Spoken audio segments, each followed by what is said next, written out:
warahmatullahi wabarakatuh. Saya Eva Fauzia dari Teknik Sipil A. Baiklah, saya akan membahas tugas UAS yang mengenai perencanaan bendung irigasi, di mana bangunan utama dapat didefinisikan sebagai semua bangunan yang direncanakan di sungai atau air untuk membelokkan air ke dalam jaringan irigasi. Biasanya dilengkapi dengan kantong lumpur agar bisa mengurangi kandungan sedimen yang berlebihan dan dapat mengukur dan mengatur air yang masuk.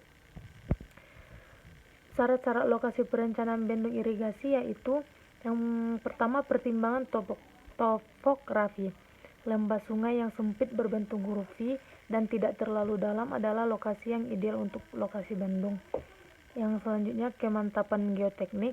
Keadaan kondisi fondasi bendung harus terdiri dari formasi bantuan yang baik dan mantap. Yang selanjutnya, pengaruh hidraulik. Keadaan hidraulik yang paling ideal ditemukan yaitu pada sungai yang lurus. Selanjutnya, pengaruh regime sungai. Salah satu gambaran karakter regime sungai yaitu adanya perubahan geometri sungai yang baik. Dan selanjutnya, tingkat kesulitan saluran induk.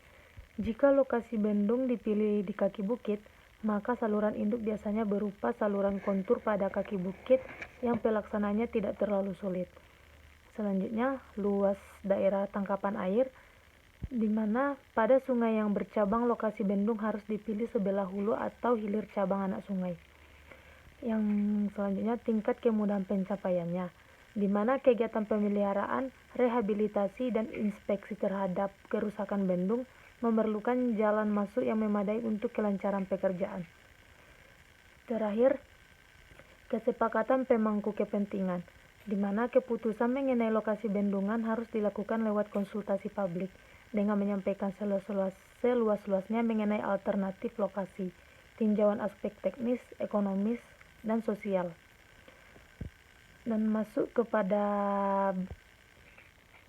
pengertian bendung, di mana bendung merupakan bangunan air dengan kelengkapan yang dibangun melintang sungai atau sudetan untuk meninggikan taraf muka air.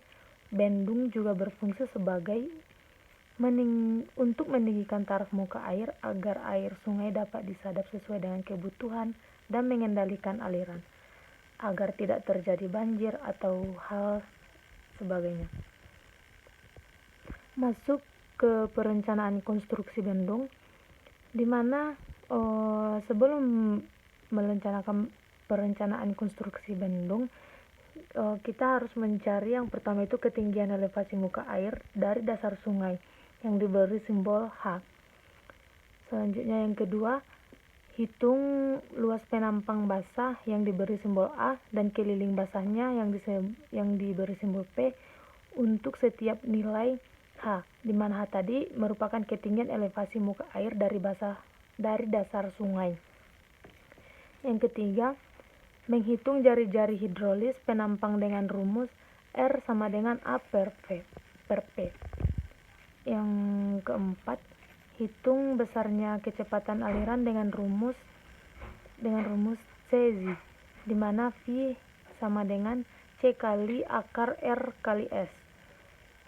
Nilai koefisien kecepatan dengan lambang C dihitung dengan rumus Bazin, di mana C sama dengan 87 per 1 tambah A per R, di mana V merupakan kecepatan aliran, yang C koefisien kecepatan atau fungsi dari bentuk profil dan kekasarannya, R jari-jari hidrolis dengan simbol M, S kemiringan sungai rata-rata, A koefisien kekasaran atau untuk sungai harga A dapat diambil antara 1,5 sampai 1,75 meter. Yang kelima itu menghitung debit, Q hitung dengan rumus Q sama dengan A kali V.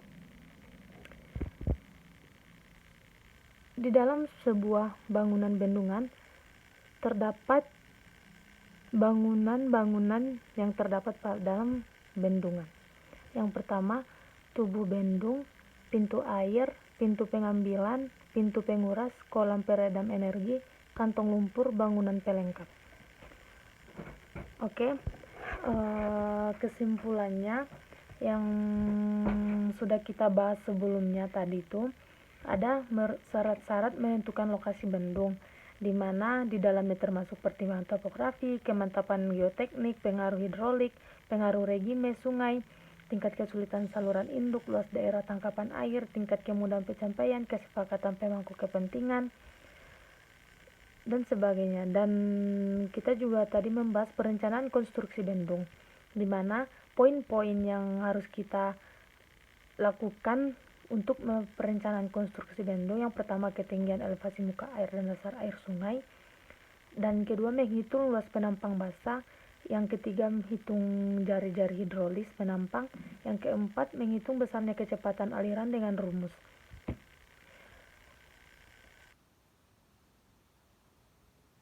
Di situ pembahasan dari saya. Salah dan janggalnya saya mohon maaf. Wabillahi taufiq walhidayah. Wassalamualaikum warahmatullahi wabarakatuh.